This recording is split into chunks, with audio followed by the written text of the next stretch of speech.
Good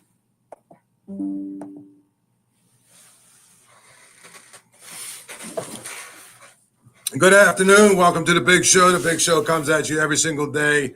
Right around 5 o'clock today, a little bit late. Actually, there is a couple of really bad accidents right around town. So if you're driving, expect the commute to be a little bit slower than normal. Hopefully they're getting cleared up. One's on 22. I know one's on 79. It's not exactly ideal, but you combine that with rush hour, and of course that makes for really messy commute. So I'm a little bit later today than normal. By the way, The Big Show brought to you by Archie's on Carson Street. Go down to Archie's, official home of the Paul Zeise grilled cheese sandwich. Tell Archie I said hello when you get there. 80-cent wings Monday through Thursday. They've got all the games on every Sunday, every Saturday. Obviously, you can now watch baseball playoffs if you so desire. And starting next week, they'll have every Penguin game on as well. So get down to Archie's, and when you get there, tell Archie I sent you. Tell him I said hello. We are also brought to you by the FanDuel Casino app. Get to the FanDuel Casino app for all of your gambling needs, whether you want to do prop bets, whether you want to do straight bets, whether you want to do parlays, whatever. FanDuel Casino will take care of all of your needs. It's one of those things where we are basically trying to piece together this Steelers season and figure out what exactly it is with respect to how good they are and how good they can become. And so when you think about the Steelers, you think about their first 4 games. And one of the things that I think is kind of interesting is that what we saw the other day against the Vikings was that you had a team defense that looked like they were getting closer to what we thought they were going to be at the beginning of the year. Now, it's one game. You could probably make an argument that, Carson Wentz is Carson Wentz. There's, some other factors there. But at the end of the day, you can only control what you can control. And from what I saw, at least, it seemed pretty clear that the Steelers played a better defense. They were up front. They played better. I thought they stopped the run better. Their inside linebackers were more active. I thought that they were actually a little better against the pass. I know they got beat for a couple of big plays. When you have the receivers that the Vikings have, you kind of feel like if you can minimize those, you probably are winning, right? And that's what they did. So to me, it comes down to all of these different factors. When you look at the Steelers defense, you say to yourself, okay, how good can they be? Now that they've sort of gotten through the choppy part where guys were hurt, and, I think that it is one of those things where it has, the Steelers also, you're not going to convince me that probably Cam Hayward wasn't in quite as good a shape as he needed to be when it started. Quietly, maybe even TJ Watt, although he did go through camp, but he was a little bit rusty too. I don't know. It looked like those two guys have gotten better every week they've played. And I think that's the key. When you've got guys that get better and you can start to see it all come together, then you ask yourself, is this going to be the defense that we thought it was going to be? And I honestly believe probably, it is. Is it going to be historic like it was talked about before? No, I don't think it's going to be historic. I don't think that this is going to be a defense that makes anybody forget about, the defenses that won Super Bowls, the defenses that carried this team deep into the playoffs. I don't believe that's going to be the case. But I do think that this defense can be very, very good. Very good. And I do think the defense has a chance to do some really, really spectacular things.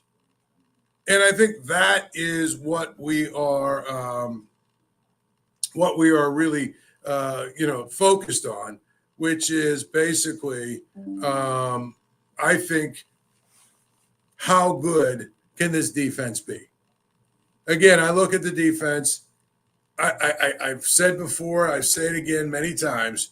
I think there's a chance the defense can be really good. I just hope that they don't have a ton of injuries, because I think we've already seen that, right? We've already seen that they can't take a ton of injuries. But they can, if they stay healthy, they can be pretty good. And I think they're pretty good at stopping the run. I do think that they are pretty good at perhaps, if you think about it, they could be pretty good at actually getting after the passer. I think one of the things that's very interesting is if you look at Nick Herbig and you look at Alex Highsmith. Highsmith is the one that makes all the money. He's the starter, so to speak. Is he really better than Nick Herbig? I think he's probably better against the run. But, and this is thinking way outside the box, I honestly think that you might be able to get away with trying to trade Alex Highsmith for a receiver. I think he's got value. I think that somebody would come get him. But I do think it's one of those things that it's going to be interesting to see how that plays out as the season goes on. How is it going to play out? Is Nick Herbig going to be the guy that plays a little bit more? Is Alex Highsmith still going to play a little bit more? Who is it, that's going to man that position? But the good news is they've got two good players for that position. I thought one of the things that really, Deshaun Elliott made his presence, his return, probably made himself, his presence felt the other day. You had him in there. I think Jalen Ramsey has gotten better each week, that he feels more comfortable with what it is he's doing in this defense. I mean, I like how it all is coming together. And I think that if they continue to play as a unit and grow and understand each other, then basically, if you look at it from that standpoint, I think they have a chance to be a top 10 defense. I don't know that they're the top defense. Honestly, I don't know that that they are, a top 5 defense. But I do think they can be a top 10 defense. And if they're a top 10 defense, where does that leave the team as a whole? I think it puts them in a pretty good position. I think it puts them in a place where they could actually have a chance to make a little run in the playoffs. Because, their offense is, honestly, I think their offense is, has a chance to be pretty consistently decent. Not great, but pretty consistently decent. And guess what? It's a lot better than it has been. Because that's been one of their biggest problems, is their offense has not been very consistent. Their offense has had stretches of games where they've played terribly, and it's cost them. But if they can kind of just become the offense that we saw the other day, a couple of big plays, run the ball with, some authority, right? Move the ball, move the chains enough that they're able to, maintain the ball a little bit. I don't know. I think they can become pretty good. I do. I think they could become one of the better offenses in the AFC. And, if their defense is a top 10 defense and they say have like a top 15, if they have a top 15 offense and a top 10 defense, you know what? That'll be enough probably to give them an opportunity, at least, to compete. I think, like I said yesterday, when you look around the AFC, I don't know if there's a single team that you say, well, the Steelers couldn't beat that team or that team or that team. The Bills are really good, but they're not unbeatable. The Chiefs have proven they're beatable. You know, really, to be honest, if you think about it, they've proven they're beatable. So, the Ravens have all kinds of issues. But I like what the Steelers have done with their defense and their defensive personnel. To me, being able to use a guy, for instance, like Cole Holcomb and Peyton Wilson and Patrick Queen, those three guys working together. Patrick Queen, to me, the last 2 weeks has gotten better and better as well. And that's what I'm saying. Like, if you think about it, one of the biggest differences in the defense is the stars, quote unquote, the highest paid guys all played like the highest paid guys. Like, you can point pretty clearly to plays that Jalen Ramsey made. You can point pretty clearly to plays that TJ Watt made, that Cam Hayward made, that Patrick Queen made. And that's the difference to me. That's what I would tell you is important. And I think that's where I am, just kind of in a place where I feel like I look at this team and think they probably have a chance if their stars play like stars and their complementary players keep getting a little bit better each week, which they do. I mean, think about it. I think they do. Peyton Wilson, I thought, made some plays in the running game that I hadn't seen him make all year. And that's, to me, I think, one of the key players for them. So the Steelers, to me, they probably are in a position where they absolutely have a chance to get better. They really do. Now then, baseball playoffs going on. Let's take a look at the FanDuel app, right? We've got a couple of games going on already right now, but let's focus on tonight's game between the Yankees and the Red Sox. The Yankees and the Red Sox for all the marbles in New York City, right? You've got Cam Schittler and Connolly Early on the mound for each team. And I think that really, when you look at it, the pitching matchup is very interesting because Cam Schittler is a guy who is a big, tall, strong guy, strikes out a lot of people, doesn't have a ton of experience. He's only 24 years old, but he seems to have really, really, really good stuff. Connolly Early, is also 23 years old. You've got two young guys that basically, the fate of their teams is in their hands in some ways. So now you ask yourself, okay, with those two guys, what is going to be the outcome of this game? And to be honest, the outcome of this game, I really think I just don't know. You have to go with your gut. But on FanDuel, if you're going to bet this game, you got to understand the odds. Okay, and here's the thing. The odds are very, very simple. If you want to bet on the Yankees, you've got to lay $160 to win $100. I don't know if that's the best. I don't know if that's the best way to do it because I don't know. You're betting on a 24-year-old guy. You have no idea how he's going to do it, right? If you're going to bet on Boston, you're going to bet 100 to win 135. So that's where you're at, right? Here's some other things, though, you can do on FanDuel that's pretty cool. Home run props. Aaron Judge, over a half a home run, which means is he going to hit a home run or not? If you say yes, it's plus 220. In other words, you bet 100, you win 220. Giancarlo Stanton, plus 350. If you want to go even further, Cody Bellinger, you bet 100, he hits a home run, plus 525. Jazz Chisholm, plus 550. Those are the kind of prop bets you get if you're going to bet the Red Sox game against the Yankees. You want to bet those, on the FanDuel app. Download the FanDuel app, and you can start betting actually pretty much as soon as you set up your account.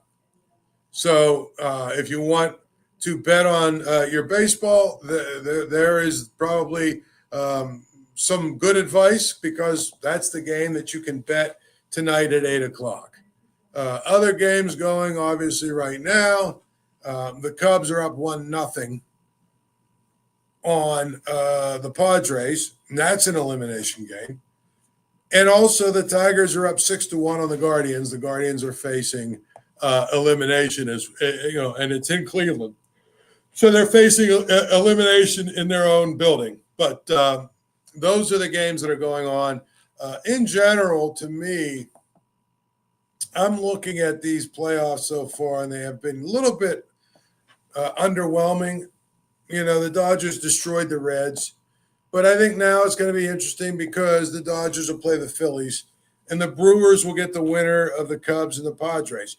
You could get a situation of where the Cubs play the Brewers. That would be really interesting. Of course, that would be depressing for a Pirates fan when you consider there are 4 teams in the division, 3 of them in the playoffs, and the Pirates only won 71 games. The winner of the Red Sox Yankees are going to get the Blue Jays. And, of course, the Mariners have been waiting for a while to play the winner of the Tigers and the Guardians. So, to me, you look at basically the baseball playoffs. And someone asked me today, what is it that has to happen for the Pirates to someday make the playoffs? Which, by the way, the Dodgers swept the Reds, and there are Reds fans who are angry because, they don't believe Terry Francona did a good job in that series. I don't know the actual numbers, but I could look them up. But the bottom line is, when you look at baseball payrolls, right, the Reds shouldn't beat the Dodgers in a 2-game series. I don't know that anyone should, to be honest. I don't know that Tito Francona did anything wrong. The Dodgers' total payroll is $350 million. And if you look at it, the Reds' total payroll is $120 million. So essentially 3 times the payroll with the Dodgers. And those that say to you, well, payroll is, it doesn't matter. If you look at the playoffs, okay, the Dodgers, the Phillies, the Yankees, the Cubs, the Padres, Toronto, are 6 of the 7 highest paid role teams that are out there. Boston and Seattle are 11 and 12. So basically we're talking about, 8 of the top 12 payrolls are all in the playoffs. And actually, now that I'm looking at it, Detroit is 14. So all in the top half. 10 teams in the top half of payroll. They are basically the teams that are, still playing. Well, that matters. That's why it's hard for me to tell people what or why you would say, well, what do the Pirates have to do this offseason? We know what they have to do. And it's not just go on a spending spree. It's going out and getting players that can help you win. Going out and signing players who can actually help you win. As opposed to, taking a flyer on some guys and hoping that a few of them pan out. Now, in this case, one guy that looks like he may have panned out a little bit, at least on some level, is Spencer Horwitz. I mean, was he great? I don't think he was great, but you know what? For what he was, he had 11 home runs and he played 108 games. He had 11 home runs, 51 RBI, but 272, 353, 434, his OPS 787.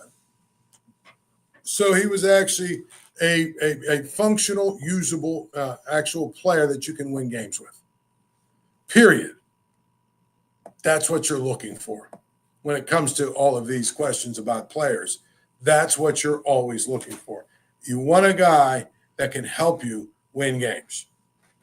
And he did. Now, they got lucky with him and, his wrist injury and all that other stuff. But you need to go out and sign guys that are going to help you win games. And I'm looking at their lineup. And they're probably not going to sign Tommy Pham back. I don't know. They probably need a catcher. They probably need a third baseman and a shortstop. They need at least one more outfielder. That's 4 players. And I hear people talking about their, elite level pitching staff. Okay, well, that's kind of interesting to me. It really is. Because to me, their elite level pitching staff is very much unproven. And so, and that's especially true if they trade Mitch Keller in the offseason. Then what are you looking at? One known quantity, Skeens. You have Oviedo, you have Burrows, you have Chandler, you have Ashcraft, but I don't know that you know anything about any of those guys. So to me, when we sit here and talk about next year, people want to know, what do the Pirates have to do to get back to a place where they are, contending for playoff spots and all that other good stuff? I'll be honest with you. I just don't think there's a realistic path unless they somehow hit lightning in a bottle. That's the big thing. Do you hit lightning in a bottle with Francisco Liriano and AJ Burnett and Russell Martin, and you had Charlie Morton, and Tony Watson was turned into a really good pitcher. I mean, there were some things that went their way that they needed to go their way, and you just can't count on that ever. I think that's probably the biggest thing to me. And I feel like we sit here and say these things every single year, and it's the same exact discussion. Unless they commit to winning, they're not going to win. Speaking of which, I'm looking this weekend in college football, and it's kind of interesting, but you've got, West Virginia going out to BYU, probably not a good night for the Mountaineers. I think they will struggle in that game and probably struggle the rest of the year. Pitt is hosting Boston College, and I'm getting a kick out of the narrative that Pitt just, automatically they're going to, they should absolutely win this game. When have you ever said that about Pitt, especially this year, especially a team like BC, who probably is more similar to Pitt than not? The other game is Penn State at UCLA. UCLA is one of the worst teams in all of Power 5. So Penn State will go 4-0. They'll move to 4-1, right? And their wins are going to be against Nevada, FIU, Villanova, and a ridiculously bad UCLA team. Then they play Northwestern, who is not good, and Penn State should kill them. Then they play Iowa, who's average, maybe, but it's at Iowa. Could be interesting. Then they play Ohio State. So in other words, we probably are not going to pay attention to Penn State now again for 3 or 4 weeks until they play Ohio State. But here's the thing. If they lose to Ohio State, I don't care what anyone says, why are they in the playoffs? I mean, the bottom line is they played the 2 best teams, the 2 playoff teams they actually played, they lost to if they lose to Ohio State. And I look at, the teams that they beat, they should beat those teams. So to me, Penn State just needs to continue to compile wins, but we're probably not going to pay attention to them until they play Ohio State, because that's the next game that actually matters.